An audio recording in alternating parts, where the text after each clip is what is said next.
Hi friends, నమస్తే. ఎద్దనపూడి సులోచనారాయణ గారి Saugandhi next part చూద్దాము. రోజులు గడిచిన కొద్దీ రాను రాను అనుకోకుండా సౌగంధి వినోదుల మధ్య పరిచయం పెరిగిపోసాగింది. మొదట్లో అతను లక్ష్మికి భర్త మరణం తర్వాత ప్రభుత్వం దగ్గర నుంచి రావాల్సిన డబ్బు కోసం తిరగడంలో మాటికి రావాల్సిన అవసరం వచ్చేది. లక్ష్మి ఇంట్లో లేకపోతే సౌగంధికి ఆ కాగితాలు ఇచ్చి విషయం చెప్పి వెళ్ళేవాడు. తర్వాత పిల్లల్ని స్కూల్లో చేర్చడం విషయంలో కూడా సాయం చేసేవాడు. అతనిది బాగా ఎదుటివారి కోసం శ్రమపడే మనస్తత్వంగా అర్థమైంది. ఒక్కోసారి కాగితాలు లక్ష్మికి వెళ్ళటం వీలు కాకపోతే సౌగంధి తనే అతని ఆఫీస్కి వెళ్ళి ఇచ్చేది. ప్లాస్టిక్ సామాన్ తయారు చేసే ఇండస్ట్రీ ఉంది అతనికి. రామకృష్ణ డబ్బంతా అందులోనే పెట్టుబడి పెట్టాడని తల్లికి కినుకట. జలంధర తనని అర్థం చేసుకుంది కాబట్టి ఆమెతో ఏ రకమైన పేచీ లేదని అన్నాడు. నేను ఎలాగూ పెళ్లి చేసుకోను, ఎలాగూ ఇదంతా రాముదే అనేవాడు. క్షీరసాగరం గారు ఈ మాట విని బాగా మందలించారు. వినోద్, త్యాగానికి కూడా ఒక హద్దు ఉంటుంది. తనకి మించిన ధర్మం లేదని పెద్దలు ఎప్పుడో చెప్పారు. నువ్వు మీ వాళ్ళకి సాయం చేయి, దానికోసం నీ జీవితం పణంగా పెట్టుకోవడం మంచిది కాదు. ఎంతైనా ఎవరి సంసారం వారికి ఉండాలి అన్నారు. మమ్మీకి నేను పెళ్ళైతే మారిపోతానని భయం, కనీసం ఆమె ఉన్నవరకైనా నేను చేసుకోలేను అంకుల్ అన్నాడు. అది కూడా సరైన నిర్ణయం కాదు అన్నారాయన. అప్పుడప్పుడు వస్తుండటంతో వినోద్కి చనువు బాగా పెరిగింది. అంకుల్, ఇలా చేస్తే ఈ షాపు ఎప్పటికీ అభివృద్ధి చెందుతుంది, ఏం చేయమంటావు? మాకు తెలిసినట్లుగా మేము చేస్తున్నాం అన్నాడు. నేను కొన్ని సలహాలు చెప్తాను, సౌగంధి గారికి అభ్యంతరం లేకపోతే పాటించి చూడమనండి అన్నాడు. సౌగంధి నాకేం అభ్యంతరం లేదు అంది. ఒక వారం రోజుల్లో వినోద్ వారికి ఒక పెద్ద ఆర్డర్ వచ్చేలా చేశాడు. రెడీమేడ్ దుస్తులు కుట్టి స్టేట్స్కి ఎగుమతి చేయడం.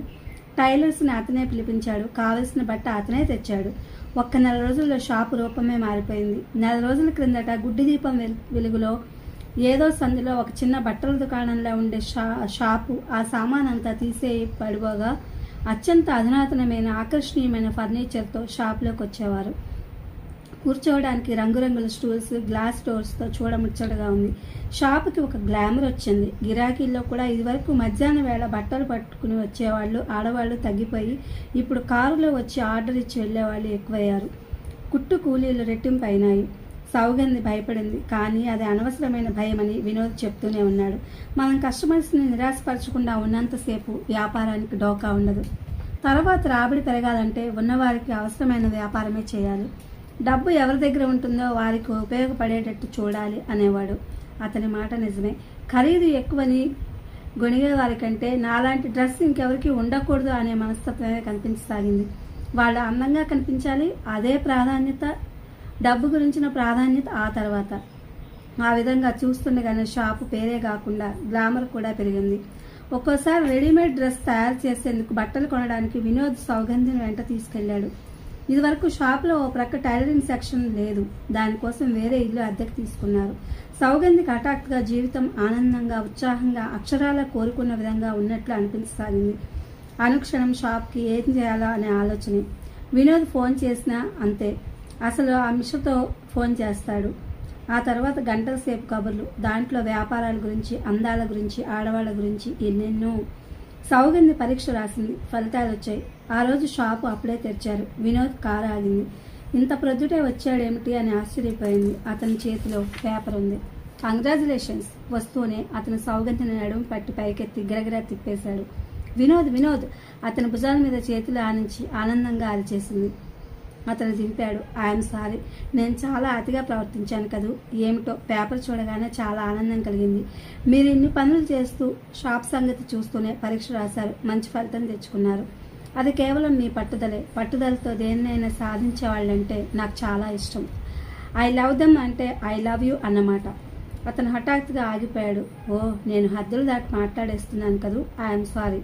సౌగంధి చేతి మీద తట్టి అతని గిరుక్కున వెనక్కి తిరిగి వెళ్ళిపోయాడు. సౌగంధి ముద్దురాలైనట్లు చూస్తుండిపోయింది. మనసు సంతోషంతో పావురాయి ఈకల అతి తేలికగా, సున్నితంగా ఎక్కడికో తేలిపోయింది. వినోద్ మాటలు చెక్కిళ్ళు కందిపోయేలా చేసినాయి. ఆ రోజంతా చాలా ఆనందంగా అనిపించింది. ఒకటి పరీక్ష పాస్ అయినందుకు, 2 వినోద్ నోటి వెంట అనుకోకుండా అలాంటి మాట విన్నందుకు. కానీ తనకి అర్హత ఉందా? తను ఎక్కడున్నా వత్సల సొత్తు కదా. అవును, అది నిజమే. అసలు వత్సలు ఎలా ఉన్నాడు? తను చూసి చాలా రోజులైంది. అతను తన మీద బాగా కోపం తెచ్చుకుని భీష్మించుకున్నాడు. అందుకే ఉలుకు పలుకు లేనట్టు ఉత్తరం లేదు. సౌగంధికి అతని అలక చూసి కోపం రాలేదు. మంచిది, కొద్ది నెలలు అలాగే ఉంటే మంచిదే.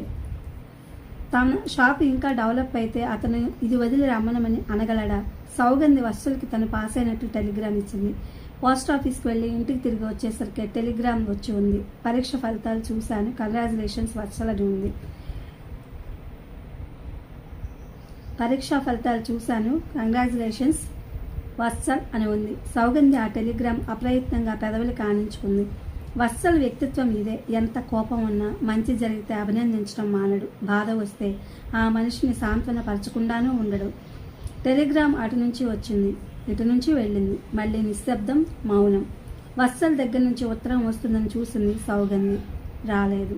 అతను తనని బ్రతిమలాడే ప్రయత్నంలో లేడని సౌగంధికి క్రమంగా అర్థం కాసాగింది. ఇది అంత సంతోషించదగ్గ విషయంగా అనిపించలేదు. ఆ రోజు సాయంత్రం సౌగంధి బజార్ నుంచి వస్తోంది. బాగా వర్షం పడుతోంది. పక్కనే కారు వచ్చి ఆగింది. తిరిగి చూస్తే వినోద్. నేను హారన్ కొడుతున్నాను, మీరు వినడం లేదు అన్నాడు తలుపు తెరుస్తూ. నేను వినలేదు అంటూ వచ్చి కూర్చుంటూ అతను డ్రైవ్ చేస్తూ అడిగాడు. మీరు ఈరోజు ఎందుకో చిరాగ్గా ఉన్నారు అన్నాడు. లేదే అంది. బుకాయించకండి, నాకు కాస్త ఫేస్ రీడింగ్ తెలుసు. నిజంగానా అంది అతని వైపు తల తిప్పి చూస్తూ. అతను తల ఊపాడు. మీకు ఏమనిపిస్తోంది నా ముఖం చూస్తుంటే అంది. ఎవరో మీకు అయిష్టమైన పని చేశారు, మీకు చిరాగ్గా కనుబొమ్మలు చిట్లిస్తున్నారు. సౌగంధి పక్కన నవ్వేసింది. నేను చెప్పింది నిజమేనా? ఫేస్ రీడింగ్లో నాకు ఎన్ని మార్కులు వచ్చాయి? పర్వాలేదు, 100కి 60%. Thank you. వాన బాగా జల్లుగా పడుతోంది. హఠాత్తుగా ఇద్దరి మధ్య మాటలు ఆగిపోయినాయి. ఒకరికి ఒకరు సన్నిహితంగా ఉన్న విషయం గుర్తుకొచ్చింది. వినోద్ మెల్లగా చేయి చాచి సౌగంధి చేయి తన చేతిలోకి తీసుకున్నాడు. బొగ్గ కానించుకున్నాడు. మొన్న మీకు నా మీద కోపం వచ్చిందేమోనని భయపడ్డాను అన్నాడు. సౌగంధికి ఏం చెప్పాలో తోచలేదు. ఆ సంఘటన అప్రయత్నంగా జరిగి ఉండొచ్చు, కానీ అలాంటిది జరగడం అనేది తనకి ఏమాత్రం ఇష్టం లేదు. అది అతనికి చెప్పడం చాలా మొహమాటంగా అనిపిస్తోంది. అతను పిలిచాడు. సౌగంధి అంతెత్తున ఎగిరిపడ్డట్టే ఉలికిపాటు చెందింది. అతను నవ్వాడు. నాకెలా తెలుసానా? లక్ష్మి పిలుస్తుండగా విన్నాను. లక్ష్మి మీ గురించి చెప్పింది అంటే అంది.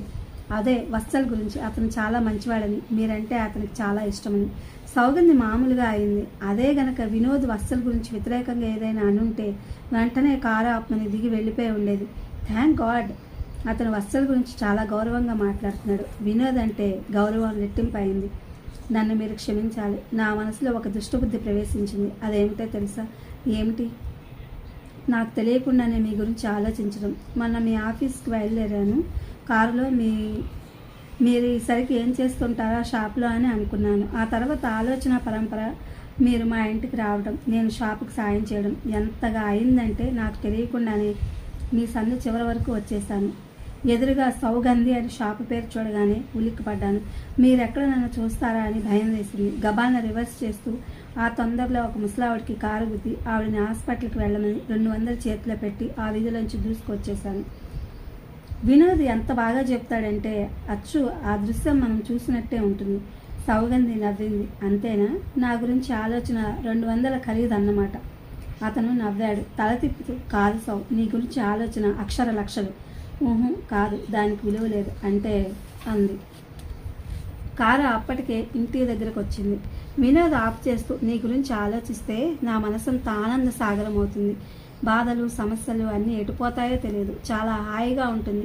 ఈ ఆత్మానందం ఉందే, దీనికి వెలగట్టలేనని షరాబు ఇంతవరకు ఈ ప్రపంచంలో పుట్టలేదు. వస్తాను, బాయ్ అన్నాడు. సౌగంధికి ఏం చెప్పాలో తోచలేదు. కారులో నుంచి దిగుతుంటే అతను హఠాత్తుగా చేయి పట్టి తన దగ్గరికి లాక్కున్నాడు. నా మీద కోపం లేదు కదూ అన్నాడు. తల చెప్పింది. మనస్సు ఏమిటో కంగారుగా ఉంది. అలా కాదు, నీ పెదవులతో చెప్పు నాకు అంటూనే అతనే సౌగంధిని దగ్గరకు లాక్కున్నాడు. పావుగంట తర్వాత సౌగంధి మంచం మీద వెనక్కి ఆనుకుని కూర్చుని ఉంది. వినోద్ స్పర్శ ఇంకా ఆమె పెదవుల్ని వదిలి వెళ్ళటం లేదు.